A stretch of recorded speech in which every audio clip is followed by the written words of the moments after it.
Hello hello, नमस्ते।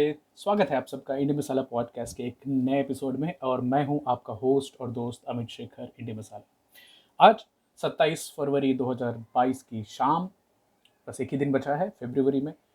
आ, साल बहुत जल्दी पास हो रहा है, या फिर मैं बहुत जल्दी एज हो रहा हूँ। बचपन में समय बीतने को समय लगता था, अभी समय कैसे निकल जा रहा है। एक पूरा 2 महीने का अंतराल निकल गया इस नए साल का, जो कि अब नया नहीं रहा है। So, welcome to Name Masala podcast once again, where we talk about health, fitness, and awakening.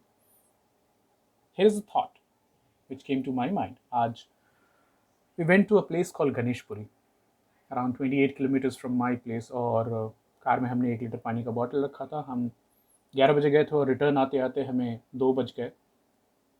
Bottle आधी भी ख़त्म नहीं हुई थी। It was very hot outside. Temperature close to 34 degrees and the car was really hot. But हमने पानी नहीं पिया, and नतीजतन when you come back home and take a couple of glasses of water, तो जब भी when you go to urinate, suddenly you realize that the color of urine, which used to be straw colored earlier, is suddenly yellowish. Clear cut indication कि आपने पानी कम पिया. Okay, so this thought came up in the mind के are we drinking enough water? Is it? So Leonardo da Vinci said once, water is the driving force of all nature. There is also a Slovakian saying which says that pure water is the world's first and foremost medicine. तो क्या आप पानी पीने को दिन में prioritise करते हैं क्या? मुझे डाउट है। क्यों? बताता हूँ कुछ चीज़ें जो नॉर्मल हम अपनी भागदौड़ की ज़िंदगी में भूलते हैं और करते हैं। तो सबसे पहले कुछ फैक्ट्स आपके साथ शेयर करना चाहूँगा। हमारी जो ह्यूमन बॉडी है, पूरी बॉडी, ये 70 to 80% पानी से बनी हुई है, डिपेंडिंग ऑन एज। आप जितनी कम उम्र के रहेंगे, आपके शरीर में पानी की मात्रा उतनी ज़्यादा रहेगी, और जैसे जैसे उम्र आपकी बढ़ती है, हमारी बढ़ती है, तो जो पानी का जो लेवल है, वाटर का लेवल बॉडी में, कम होता जाता है। केवल 5% पानी के लेवल में ड्रॉप आपकी बॉडी में, जो बॉडी के फ्लूइड्स होते हैं उसमें ड्रॉप 25 से 35% तक आपकी एनर्जी के लेवल को नीचे ले जा सकता है। हमारे धर्म में, हमारे जो चरक संहिता की मैं देख रहा था, और वहाँ पे पंचभूत की बात की जाती है। पंचभूत तुलसीदास जी ने लिखा था, क्षिति जल पावक गगन समीरा, पंच रचित अति अधम शरीरा। So what are these 5 elements, जिसको traditionally world over in any religion और culture there is unanimity on this subject that we are made up of 5 things. Number 1 आकाश, स्पेस. नंबर 2 वायु, एयर.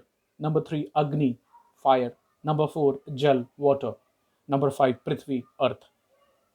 यहाँ तक कि चरक संहिता में गर्म और ठंडे पानी की प्रकृति के ऊपर में बताया कि गर्म पानी किसको पीना चाहिए, ठंडा पानी किसको पीना चाहिए.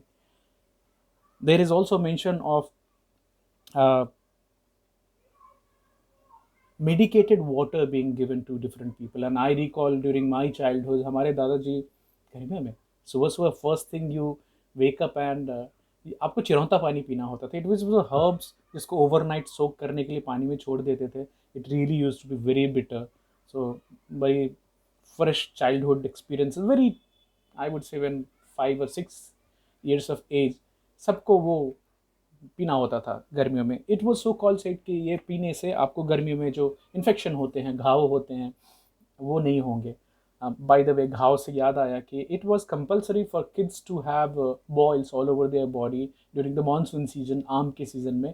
और एक मिथ भी थी कि ये आम खाते हैं तो शरीर से गर्मी और जो बैड एलिमेंट्स है वो निकलते हैं. However, you would realise now कि वो बैड एलिमेंट्स अभी बच्चों में नहीं निकलते हैं. इसके पीछे एक सिंपल सा कारण है कि हाइजीन के लेवल्स अच्छे हो गए हैं. And instead of using sand, मिट्टी से clay to wash hands, now people use soap and other hand wash. So खाली ये हाथ धोने की जो आदत लोगों में आई है आफ्टर टॉयलेट, इसने इतना ज़्यादा फैक्टर किया है कि skin and soft tissue infection कम हो गए. Anyway, moving head. Even when we talk about human blood is also made up of 90% पानी से बना होता है, जो कि ट्रांसफर करता है ऑक्सीजन को, न्यूट्रिएंट्स को, एंटीबॉडीज़ को, वेस्ट रिमूवल का काम करता है हमारी बॉडी में। और वेस्ट रिमूवल से याद आया कि हमारी बॉडी में एक लिम्फ सिस्टम है, लिम्फेटिक सिस्टम, जिसका काम ही वेस्ट रिमूवल होता है। और अक्सर लिम्फेटिक सिस्टम की बात नहीं करते हैं, बट लिम्फेटिक सिस्टम के काम करने में भी वाटर का बहुत बहुत इंपॉर्टेंट रोल है कि अगर आपके शरीर में वाटर के लेवल कम हो गए तो लिम्फेटिक फ्लूइड जो है, लिम्फ फ्लूइड है, वो ज़्यादा स्टिकी होगी और फिर वो उतनी आसानी से वेस्ट रिमूवल का काम नहीं कर पाएगी। तो उसकी कंसिस्टेंसी डिपेंड करती है आप कितने अच्छी तरह से हाइड्रेटेड हैं। सो एक और चीज़ जो अक्सर देखने का आती है कि आप कितनी अच्छी तरह से हाइड्रेटेड हैं, that can also lead to किस तरह के स्टूल आप पास करते हैं। आप कल भी हम इसके बारे में बात कर रहे थे कि आपका मूड कैसा है, ये डिपेंड करेगा आपका मोशन कैसा रहा, और आपका मोशन कैसा हुआ इसके ऊपर में हाइड्रेशन का बहुत बहुत रोल है। तो जो लोग क्रोनिकली डिहाइड्रेटेड होते हैं वो मोस्टली कॉन्स्टिपेटेड भी होते हैं। ये कहना है डॉक्टर मार्क हाइमन साहब का। डॉक्टर मार्क हाइमन साहब बोलते हैं कि पानी न केवल हमारे शरीर की कोशिकाओं को सपोर्ट करता है बल्कि शेप भी देता है। तो जैसे ही पानी की जो मात्रा है आपके शरीर में कम होगी, कोशिकाएं, जो सेल्स हैं हमारी बॉडी की, वो श्रिवल होती हैं, सिकुड़ जाती हैं, और जो ऑप्टिमली अपना काम करना है पूरी तरह से वो काम नहीं कर पाती। तो बॉडी के फंक्शन में आपको डिफरेंस देखने को आएगी। और इसका बहुत डायरेक्ट कोरिलेशन आपकी ब्रेन की कॉग्निटिव फंक्शनिंग के ऊपर भी जाता है। तो dehydration also leads to the shrinking of brain, जिससे आपकी दिनचर्या में आपको day to day activity, memory, daily काम करना, निर्णय लेना, इन सब चीज़ों में तकलीफ हो सकती है। ब्रेन फॉग हो सकता है जहाँ पे आप क्लियर कट सोच ना पाएँ, एक नतीजे तक ना पहुँच पाएँ। स्टडीज़ ने बताया है कि जस्ट 1 से 2% आपके शरीर में अगर पानी का लेवल कम होता है तो ये आपके ब्रेन को श्रिंक कर सकता है, जो कि कॉग्निटिव फंक्शन को कम करता है, आपकी सोचने की क्षमता को कम करता है। अगर क्रोनिक डिहाइड्रेशन है तो ये आपके अल्जाइमर्स के और डिमेंशिया के रिस्क को, याददाश्त चले जाने के रिस्क को बहुत ज़्यादा बढ़ा देती है। डिहाइड्रेशन साथ के साथ डॉक्टर मार्क हाइमन का बोलना है कि प्रमोट करता है प्रोटीन की मिसफोल्डिंग को, which leads to something called amyloid plaque formation. और अभी तक की जो साइंस है डिमेंशिया की, अल्जाइमर्स की, उसमें एक well recognised contributor neuro degenerative condition की डिसीज के लिए एमिलॉइड प्लाक फॉर्मेशन को बोला जाता है, which is increased because of dehydration. और एक और चीज़ वापस रिपीट करना चाहूँगा, एज और पानी का संबंध बहुत क्लियर है। हमारी शरीर में 70 से 50% तक पानी हो सकता है। The more younger you are, ज़्यादा पानी होती है। और जैसे आप एज होते हैं तो ageing is equals to drying. आप एक छोटे बच्चे की स्किन को देखें, सपल, टेंडर, मतलब गाल ऐसे फूले हुए, और जैसे जैसे एज बढ़ती है वही मतलब किशमिश के जैसा श्रिवल हो जाता है, सूख जाता है। तो ageing is also drawing out.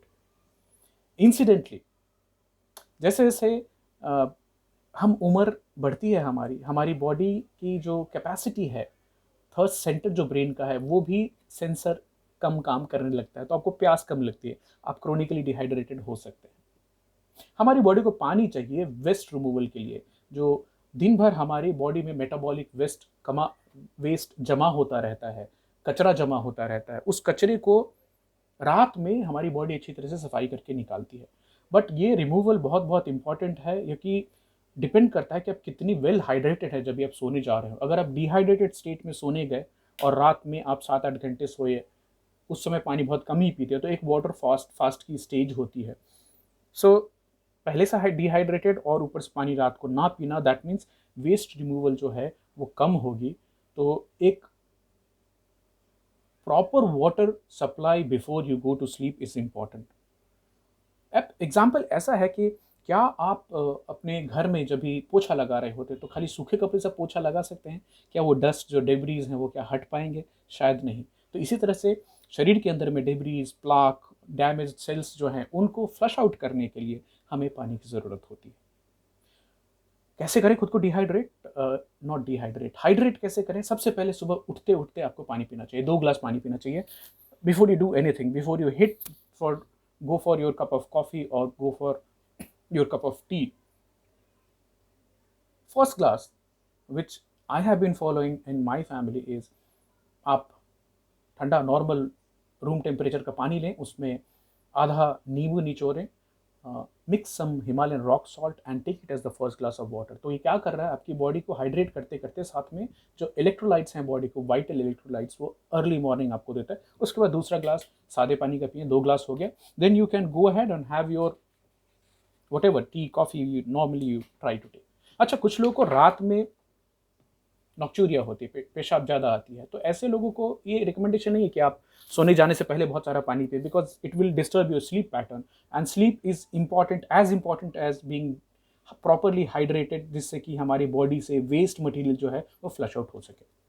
तो जो लोग को रात में पेशाब ज़्यादा लगती है, तो वो सोने जाने से एटलीस्ट 1.5-2 घंटे पहले अपना पानी का जो सेवन करना है वो पानी करें, और दिन में ज़्यादा पिए, रात को थोड़ा कम पिए।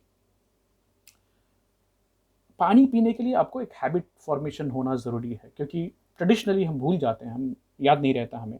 और जैसे मैं कॉग्निटिव डिक्लाइन की बात कर रहा था कि जैसे जैसे आप डिहाइड्रेटेड स्टेज में रहेंगे, आपका ब्रेन कम काम करता है। तो एक तो हमारे खाने में डिफाइंड कार्ब्स है, न्यूट्रिएंट पुअर डाइट है जो हमें मिलती है, इन्वायरमेंटल टॉक्सिन्स हैं जो पॉल्यूशन की बात करते हैं हम, क्रोनिक स्ट्रेस है हमारे काम, हमारे लाइफ के इर्द गिर्द, ये सारी चीज़ें कॉग्निटिव डिक्लाइन की तरफ हमें ले जाते हैं। बट इसमें से एक इंपॉर्टेंट फैक्टर है हाइड्रेशन, जो कि लकीली हमारे कंट्रोल में है, जिसको हम अगर याद रखें तो हम कंट्रोल कर सकते हैं। तो pay attention to the and also honour the cues which comes for thirst. For example, dry mouth होना, गला सूखना, लिप्स और स्किन का ड्राई होना, ये क्लियर कट क्यों है कि आपकी बॉडी में पानी का लेवल कम हो रहा है। तो हमारी जो फास्ट पेस्ड लाइफ है उसमें कई बार लोग दिन में ऑफिस में, वर्क फ्लोर में, खेतों में घंटों घंटा बिना पानी पिए चले जाते हैं, रह जाते हैं, and it leads to a chronic state of dehydration. खासकर ऑफिस में तो जहाँ पे एयर कंडीशन चलता रहता है, 24 घंटे चलता रहता है, इट्स अ ड्राई इन्वायरमेंट जो कि आपकी शरीर से नॉर्मल सिचुएशन से ज़्यादा पानी इकट्ठा करता है, निकाल लेता है। तो पानी पीना इंपॉर्टेंट है, प्रायोरिटाइज करना इंपॉर्टेंट है।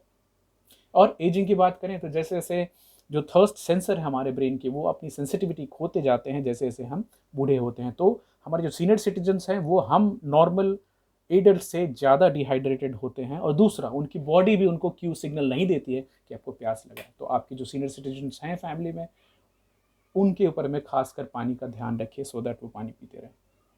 For senior citizens it's dehydration एक बड़ा ही कॉमन कॉज है हॉस्पिटलाइजेशन का, साथ साथ डेथ का भी, तो इसे ध्यान देने की ज़रूरत है। Setting reminders helps. तो एक तो प्लास्टिक फ्री बॉटल साथ में कैरी करना is always advisable. Accessibility to water, जहाँ पे आप बैठे हैं, काम कर रहे हैं, अगर आपको पानी दिखेगा तो आप पिएंगे, अदरवाइज आप शायद नहीं पिए। तो ये भी काफ़ी इंपॉर्टेंट फैक्टर है मेरे हिसाब से। अगर पानी में कुछ ककम्बर के स्लाइसेस, थोड़ी मिंट, थोड़ा लेमन डाल के छोड़ा जाए तो it also gives flavour to water, and शायद आप नॉर्मल पानी से ज़्यादा उसको पीना प्रेफर करें। कुछ Android and iPhone related apps हैं, एप्पल के जो ऐप्स हैं, वो भी आपको पानी का टाइमली रिमाइंडर दे सकते हैं, आप उसका इस्तेमाल कर सकते हैं अगर आपको याद नहीं रहता है पानी पीना। तो building and maintaining a good muscle mass, mean muscle mass is important as doctor Mark Hyman बोलते हैं। क्यों? क्योंकि as compare to fat cell जो कि केवल 10% वाटर रिटेन करते हैं, जो हमारे मसल्स हैं वो 80% तक वाटर रिटेन करते हैं, and they can act as a reservoir. तो कैसे लीन मसल मास को हम प्रमोट कर सकते हैं? स्ट्रेंथ ट्रेनिंग करके, वेट उठाना, प्लैंक करना, योगा करना, इन सब चीज़ों से हमारे शरीर में जो मसल मास है वो बढ़ेगी, इंप्रूव होगी। रात को जो पानी हमने लूज़ किया उसको रिप्लेनिश करना इंपॉर्टेंट होता है। तो अगर आप कुछ स्ट्रेनियस एक्सरसाइज करते हैं उसके बाद पानी ज़रूर प्रायोरिटाइज करें, पिएँ। कितना पीना है डिपेंड करता है आपकी एज, सेक्स, आपकी बॉडी की साइज़, आप कितनी फिजिकल एक्टिविटी करते हैं, आप कितना स्वेट करते हैं, आप किस क्लाइमेटिक कंडीशन में रहते हैं। आप सबसे बेस्ट जज हैं आपका कितना पानी कंजम्पशन होना चाहिए। बट एक गोल्डन रूल है, 8 गिलास दिन में पीना इंपॉर्टेंट है। एक और दूसरा रूल है, half your body weight in ounces. तो जैसे मैं 70 किलो का हूँ तो उसका 35, आधा 35 ounce is equal to 1.35 litre. तो that should be my targeted water. So because ageing and dehydration are so closely correlated, connected, कि एक्सपर्ट्स ये अभी तक समझ नहीं पाए कि पहले एजिंग शुरू होती है कि पहले डिहाइड्रेशन शुरू होता है। तो ध्यान रखिए, पीते रहिए पानी। इसी के साथ इस सप्ताह आपसे विदा लेते हैं। मिलते हैं आपको अगले वीक में एक नई इंटरेस्टिंग टॉपिक के साथ। Keep yourself hydrated. Bye bye, take care.